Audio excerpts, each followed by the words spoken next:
अस्सलाम वालेकुम, welcome back to my YouTube channel. आज का जो हमारा ये ट्यूटोरियल है, इसके अंदर हम जो टॉपिक कवर करने जा रहे हैं वो है डायनामिक मेमोरी एलोकेशन का। ठीक है कि what is dynamic memory allocation in C++। तो सबसे पहले हम देखते हैं कि डायनामिक मेमोरी क्या होती है। ये हमारे लिए समझना बहुत ज़रूरी है कि हम समझें कि हमारी मेमोरी जो है हमारा प्रोग्राम कैसे क्रिएट करता है।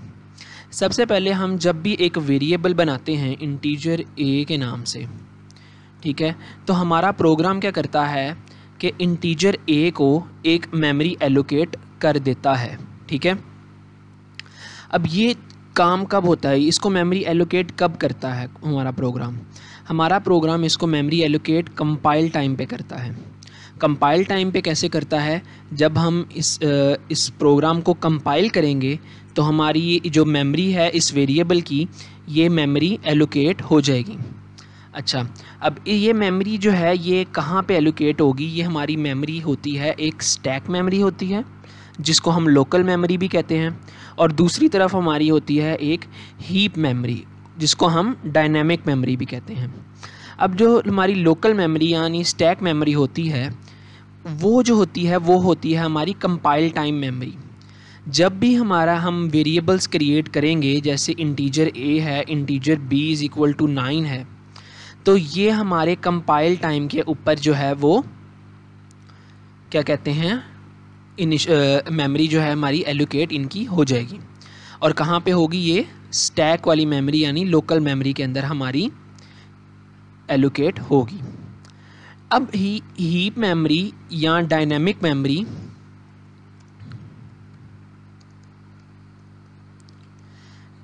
हीप मेमोरी यानी डायनामिक मेमोरी का कैसे और कब एलोकेट होती है। हीप मेमोरी और dynamic memory allocate run time पे होती है हमारे प्रोग्राम पे। अब रन टाइम में और कंपाइल टाइम में क्या फ़र्क है, कंपाइल टाइम का ये मतलब है कि जब भी हमारा प्रोग्राम बिल्ड हो रहा होता है, ठीक है, बिल्ड हो रहा होता है, जब चीज़ें कंपाइल हो रही होती हैं हमारे प्रोग्राम की, तो तब हमारे ये वेरिएबल्स की जो मेमोरी होती है ये एलोकेट हो जाती है। और जब हमारा प्रोग्राम रनिंग में होता है, मतलब प्रोग्राम हमारा चल रहा है, हमारा ये कमांड प्रॉम्प्ट खुला हुआ है और प्रोसेसिंग शुरू है हमारे प्रोग्राम की, और तब अगर हम कोई मेमोरी एलोकेट करते हैं तो वो हम हीप मेमोरी में करते हैं, और वो रन टाइम मेमोरी होती है। इसके अंदर हमें ये भी चीज़ एक समझनी चाहिए कि जब भी हम ये लोकल मेमोरी क्रिएट करते हैं, तो जब भी हमारा क्या कहते हैं ये फंक्शन कंप्लीट होता है, तो हमने जो अंदर वेरिएबल्स वगैरह बनाए होते हैं ये डिलीट खुद ब खुद पीछे से मेमोरी से हो जाते हैं जो ही फंक्शन हमारा एंड होता है।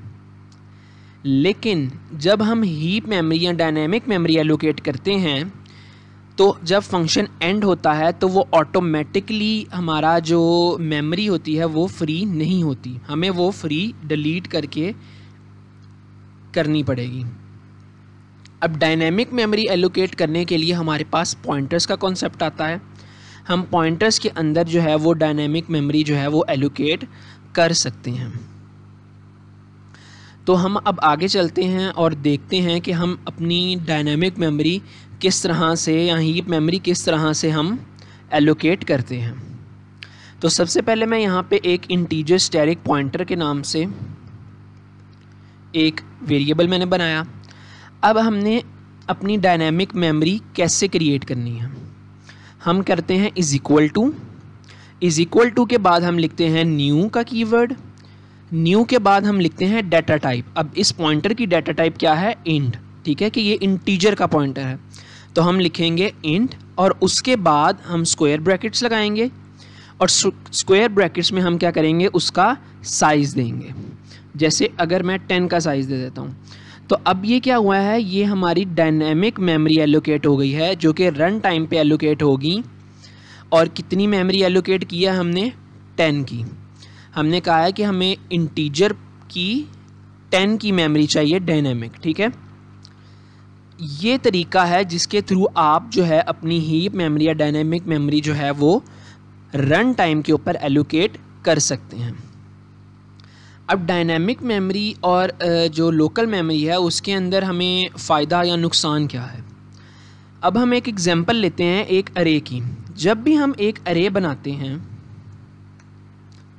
हम इसका नाम ARR लिखते हैं, तो हम जब उसका साइज़ देते हैं यहाँ पे, तो हमें एक कांस्टेंट वैल्यू जो है वो यहाँ पे देनी पड़ती है। अब जैसे मैं यहाँ पे 8 लिखता हूँ, तो अब हमने यहाँ पे क्या किया है, हमने इसको एक कांस्टेंट मेमोरी जो है वो एलोकेट की है। अब इसमें हमें नुकसान क्या है कांस्टेंट मेमोरी देने में।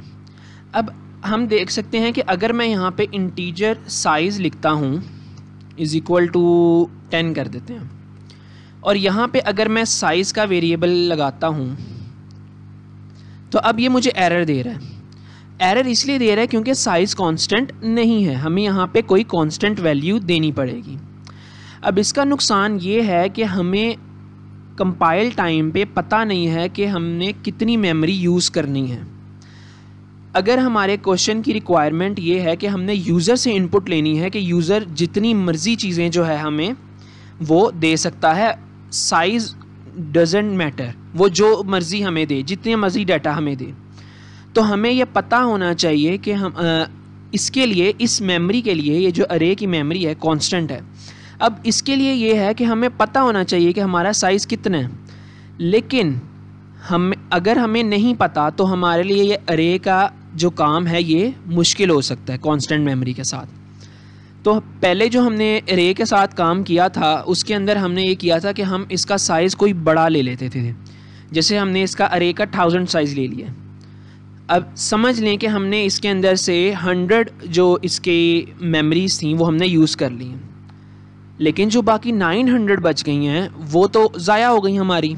वो हमने क्या कर दिया, हमने मेमोरी ज़ाया कर दी अपनी, वो हमारी मेमोरी क्या हो गई, ज़ाया हो गई। अब उससे क्या हुआ, इससे हमारा एक तो प्रोग्राम का साइज़ बढ़ गया, ठीक है।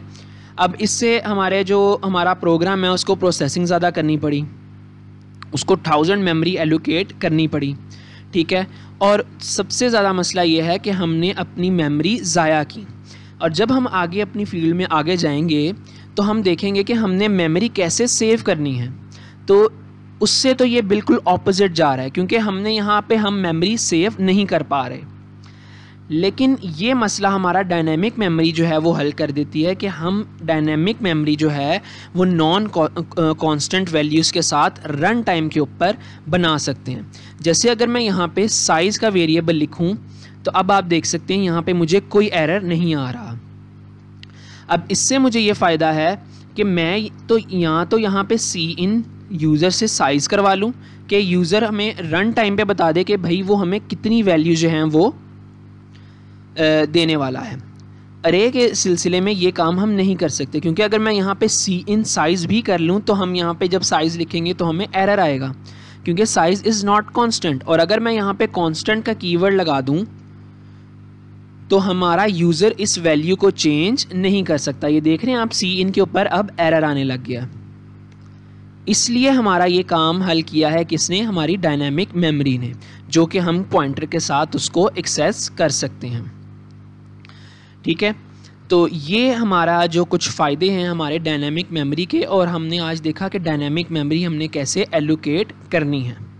अब हम एक काम करते हैं, हम अपनी एक डायनेमिक मेमोरी क्रिएट करते हैं और उसके अंदर कुछ हम इनपुट लेके देख लेते हैं। जैसे मैंने यहाँ पे यूज़र से साइज़ इनपुट करवाया, मैं यहाँ पे उसको एक इंस्ट्रक्शन लिख देता हूँ एंटर साइज़ की, ठीक है। और उसके बाद हम यहाँ पे क्या करते हैं,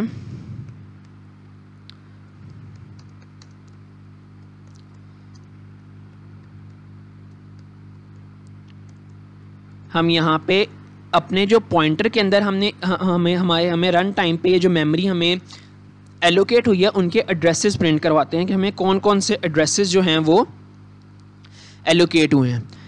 और हम इस जो लूप है इसके अंदर हम क्या करते हैं, हम अपने एड्रेसेस प्रिंट करवा के देखते हैं अपने पॉइंटर के कि जितना हमने साइज़ को कहा है उतने क्या हमारे इंडेक्सेस क्रिएट हो रहे हैं कि नहीं। तो हम क्या करते हैं, हम हर इंडेक्स का क्या करते हैं, उसका एड्रेस प्रिंट करवा के देख लेते हैं जहाँ पे वो मेमोरी एलोकेट हुई है। तो हमारा एड्रेस जो हम प्रिंट करवाते हैं पॉइंटर के साथ, वो हम कैसे करवाते हैं, हम लिखते हैं पॉइंटर प्लस आई। तो हमें ये क्या करेगा, हमें हर इंडेक्स का जो एड्रेस है वो हमें प्रिंट करके वो दे देगा। साथ हम इसके एंडर लगा लेते हैं और अब हम इसको रन करके देखते हैं और देखते हैं क्या वो हमें जितना हम साइज़ देंगे उतने हमें एड्रेसेस प्रिंट करके दे रहा है कि नहीं। हम यहाँ पे साइज़ को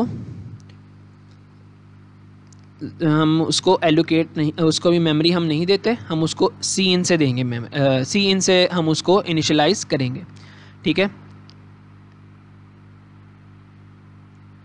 अब यहाँ पे आया एंटर साइज़ जैसे हमने प्रोग्राम में कहा था, और अब हम लिखेंगे साइज़ जो कि मैं देता हूँ 7।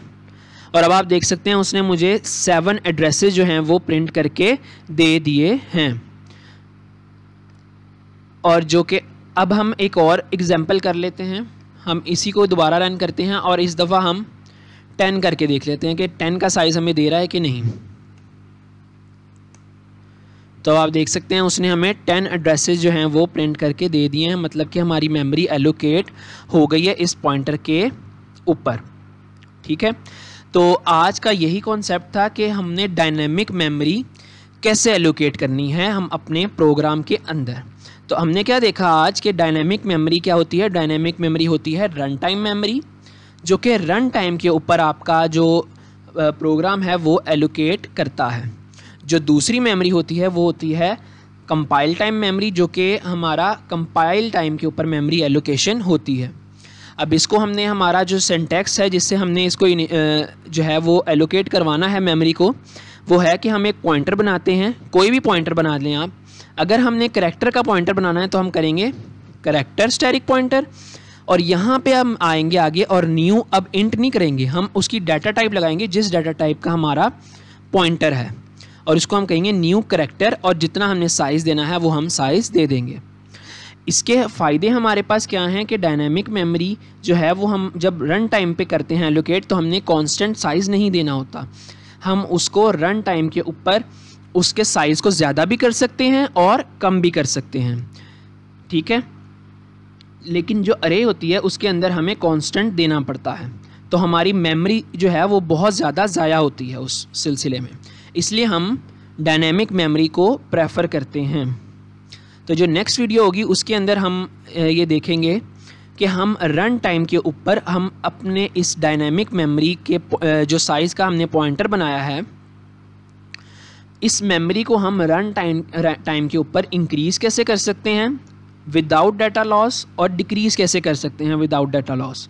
ठीक है, मतलब कि अगर हमारे पास एक 10 की यूज़र ने अरे दी है या 10, ठीक है, और हमने 10 का ये पॉइंटर बनाया है डायनेमिक मेमोरी के साथ। ठीक है, अब हमने क्या करना है, अगर यूज़र चाहे तो हमें साइज़ बताए ही ना, तो हम क्या करेंगे, हम उसको 1 बाय 1 जो है इसका साइज़ जो है वो बढ़ाते जाएंगे, और जब यूज़र हमें कोई की देगा कि अब मेरी इनपुट ख़त्म हो गई है तो हम इसका साइज़ वहाँ पे रोक देंगे। ठीक है, ये हम नेक्स्ट वीडियो में देखेंगे, और साथ हम ये देखेंगे कि हमने इसका साइज़ डिक्रीज़ कैसे करना है। मतलब कि अगर यूज़र ने 10 चीज़ें हमें दी हैं और उसमें से यूज़र कहता है कि मैंने एक चीज़ डिलीट करनी है, तो फिर जब एक चीज़ वो डिलीट करेगा तो हमने एक साइज़ कम भी करना है, तो हम वो भी देखेंगे नेक्स्ट वीडियो के अंदर। तो स्टे ट्यून्ड, उम्मीद है कि आपको इस लेक्चर की समझ आई होगी। Thank you very much, thank you for watching.